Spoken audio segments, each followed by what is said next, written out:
एक बार एक युवक गौतम बुद्ध के पास आया और गौतम बुद्ध से बोला कि हे बुद्ध, मेरे मन में इतने गंदे विचार क्यों आते हैं।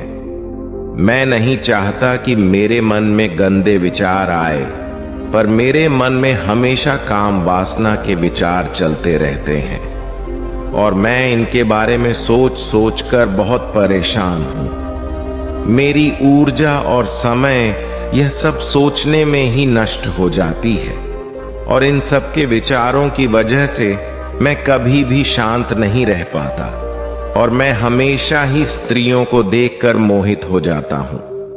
इन विचारों को अपने आप को रोक ही नहीं पाता। बुद्ध मुस्कुराए और उन्होंने उस युवक से पूछा, क्या तुम्हें पता है यह काम वासना होती क्या है? फिर लड़के ने उत्तर दिया और कहा, बुद्ध मैं यह तो नहीं जानता कि काम वासना होती क्या है, पर हां ये जो भी है बहुत बुरी चीज है। फिर बुद्ध ने उस युवक से कहा कि सबसे पहले तो तुम्हें यह समझना है कि प्राकृतिक रूप से जो भी चीज हमारे अंदर है वह बुरी नहीं है। हमारे जीवन में उसकी कुछ ना कुछ जरूरत है। वासना कोई बुरी बात नहीं है।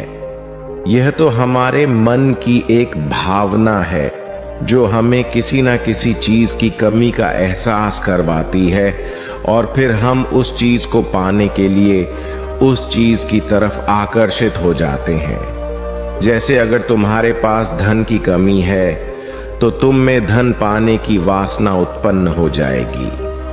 तो वासना कुछ और नहीं, बस एक प्रकार की कमी है जो कि एक प्रकार की जरूरत का एहसास है और जब यह जरूरत शारीरिक हो तो हम इसे काम वासना का नाम देते हैं। युवक ने गौतम बुद्ध को कहा कि बुद्ध, मुझे काम वासना का मतलब तो समझ में आ गया, पर आप मुझे ये बताइए कि यह आती कहां से है और कैसे आती है। गौतम बुद्ध ने कहा कि काम वासना कहीं से आती नहीं है, यह तो हमारे अंदर ही होती है और इसका होना तो जरूरी भी है, तभी तो मानव जाति का विस्तार होगा। युवक ने कहा, जब यह हमारे अंदर ही है और जरूरी भी है तो फिर लोग इसे गलत क्यों बोलते हैं? बुद्ध ने कहा कि यही तो समस्या है। लोगों ने काम वासना को गलत तरीके से सोच लिया है। इसे छिपाने की, दबाने की कोशिश करते हैं। काम वासना गलत नहीं है, बल्कि काम वासना का गलत तरीके से प्रयोग करना गलत बात है। लोग जिससे प्रेम करते हैं बस उसी के लिए जीने लग जाते हैं, उसे पाना ही अपना लक्ष्य बना लेते हैं और उसी के बारे में हमेशा सोचते रहते हैं, पर यह सब गलत है। बुद्ध ने युवक से कहा, क्या तुम्हें पता है जानवरों में भी काम वासना होती है? युवक ने उत्तर दिया, हां बुद्ध, जानवरों में भी काम वासना होती है, क्योंकि जानवर भी तो आखिर अपनी पीढ़ी को आगे बढ़ाएंगे। बुद्ध ने कहा, तो फिर हम जानवरों की काम वासना को गलत क्यों नहीं कहते? युवक ने कहा, मुझे नहीं पता महात्मा, आप ही मुझे बताइए। गौतम बुद्ध ने कहा कि जानवर अपनी काम वासना का प्रयोग आनंद प्राप्ति के लिए नहीं करते, वह तो सिर्फ संतान उत्पन्न करने के लिए ही काम वासना का उपयोग करते हैं। जानवरों को प्रकृति ने इतनी समझ नहीं दी कि वह काम वासना को अपने सुख का आधार बना सके, जबकि मनुष्य अपनी समझ के बलबूते पर प्रकृति में पाई जाने वाली प्रत्येक वस्तु को अपने सुख के लिए प्रयोग करता है।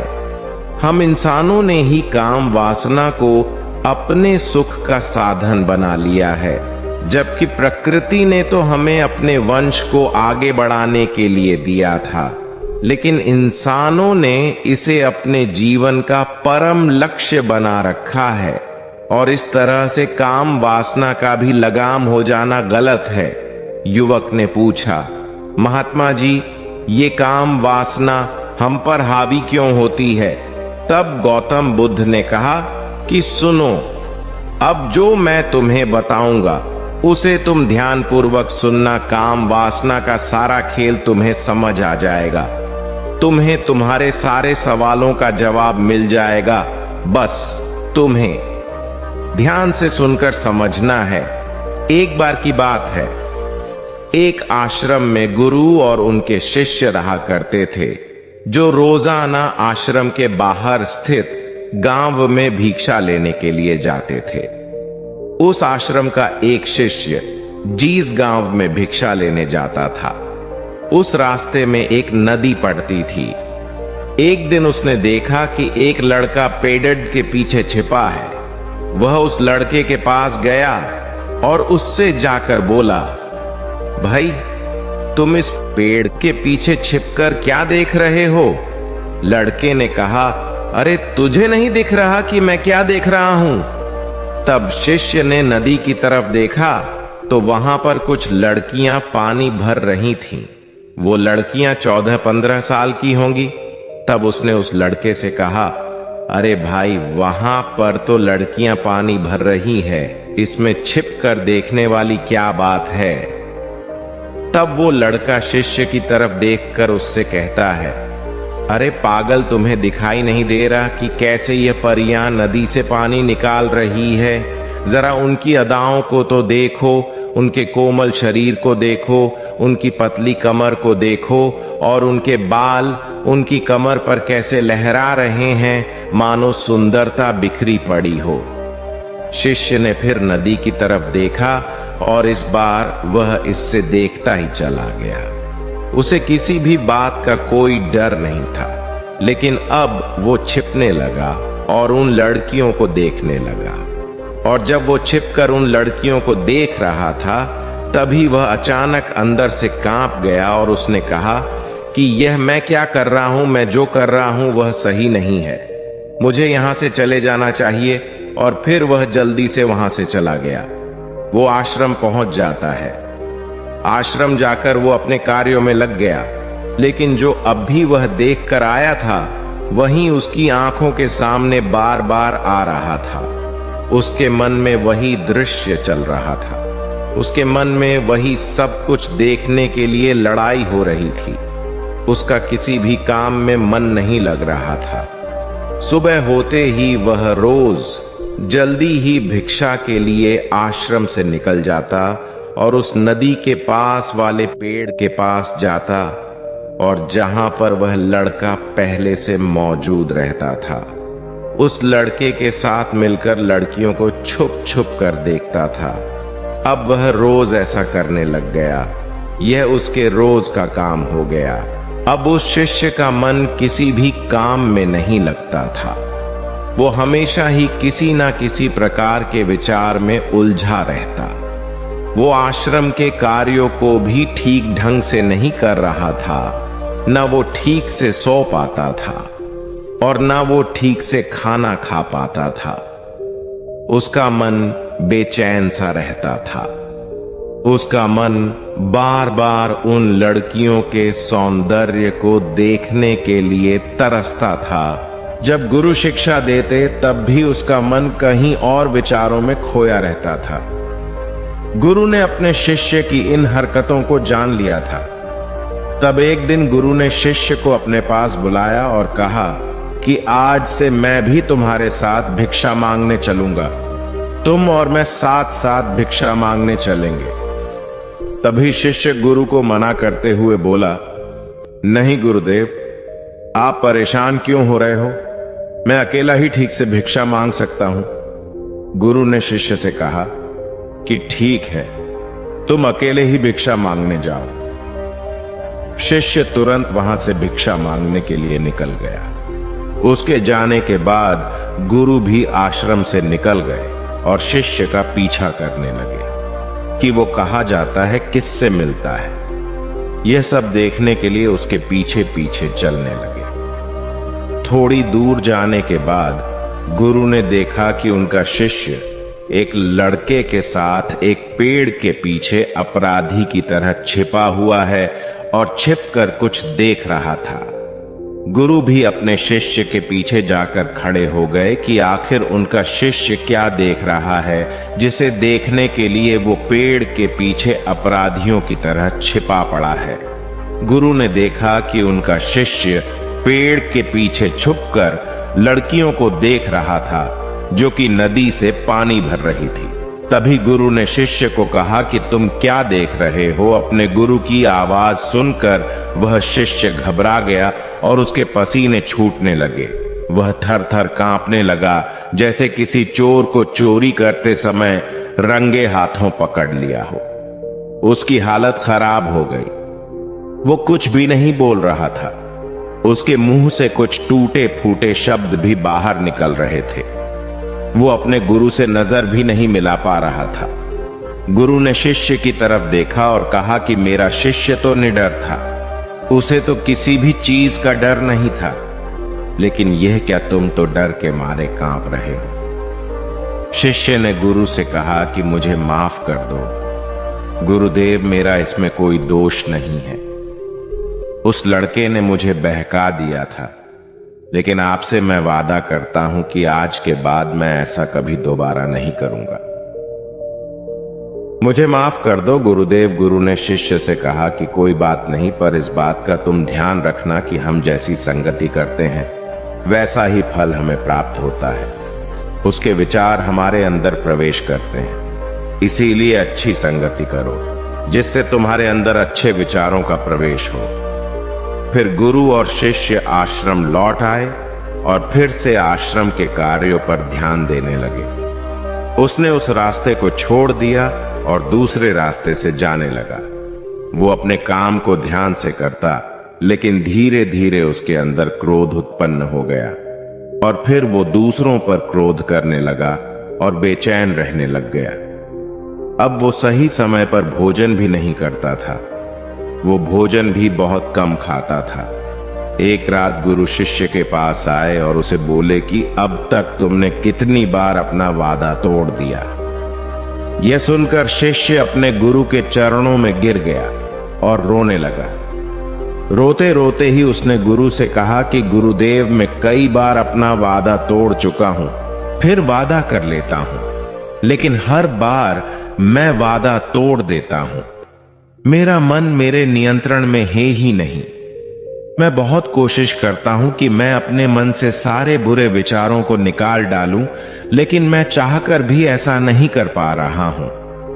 फिर गुरु ने शिष्य को कहा कि चलो मेरे साथ। गुरु शिष्य को आश्रम के बगीचे में लेकर गए और शिष्य से कहा कि देखो, यहां पर कुछ नालियां बनी हुई है जिससे नदी का पानी इन पौधों तक आ रहा है और यह पानी एक निरंतर भाव से बह रहा है। क्या तुम इस पानी के बहाव को रोक सकते हो? शिष्य ने कहा कि हां गुरुदेव, मैं इस बहाव को रोक सकता हूं। फिर शिष्य ने मिट्टी उठाकर उस नाली में डाल दी। वो पानी थोड़ी देर के लिए रुक गया और फिर थोड़ी देर बाद उस मिट्टी के ऊपर से पानी बह गया। गुरु ने शिष्य से कहा, अरे ये क्या, ये तो पानी रुका ही नहीं। फिर शिष्य ने कुछ कंकड़ पत्थर उठाकर उस नाली में डाल दिए और फिर थोड़ी देर के लिए पानी रुक गया, लेकिन फिर थोड़ी देर बाद ही उन कंकड़ पत्थर के ऊपर से पानी निकल आया। फिर गुरु ने कहा कि यह क्या हुआ, पानी तो फिर से बह गया। तुम तो बोल रहे थे कि तुम इसे रोक दोगे।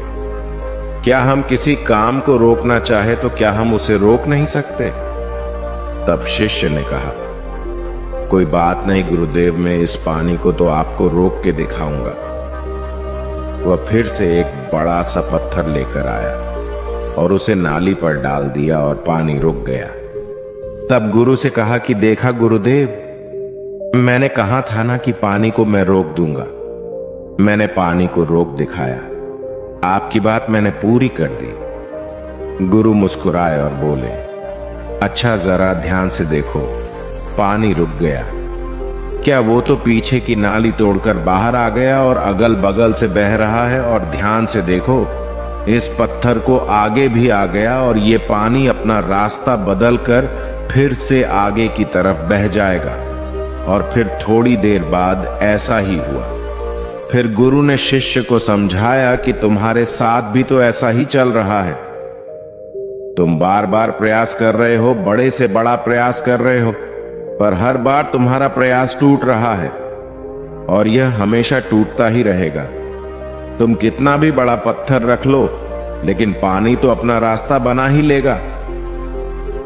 यह सब देखकर गुरु से कहा कि हे गुरुदेव, क्या कोई तरीका नहीं है जिससे मैं गंदे विचारों से बाहर निकल सकूं और ये मेरे मन में आए ही नहीं। गुरु शिष्य को एक नदी के पास ले गए जहां से उस बगीचे में पानी आ रहा था। गुरु ने शिष्य से कहा, वो पानी इसी नदी से जा रहा है।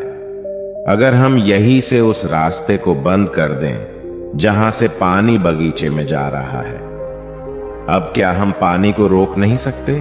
शिष्य ने कहा कि हां गुरुदेव, अवश्य ऐसा हो सकता है। मैं इस पानी को यहीं से बंद कर देता हूं, तब आगे की नाली में पानी जाएगा ही नहीं और फिर बगीचे में पानी जाएगा ही नहीं। फिर से नदी से जाने वाले रास्ते को बहुत मेहनत करके पत्थर और मिट्टी डाल डालकर बंद कर दिया और गुरु से कहा कि गुरुदेव, मैंने पानी को बंद कर दिया है, अब यह पानी बगीचे में जाएगा ही नहीं।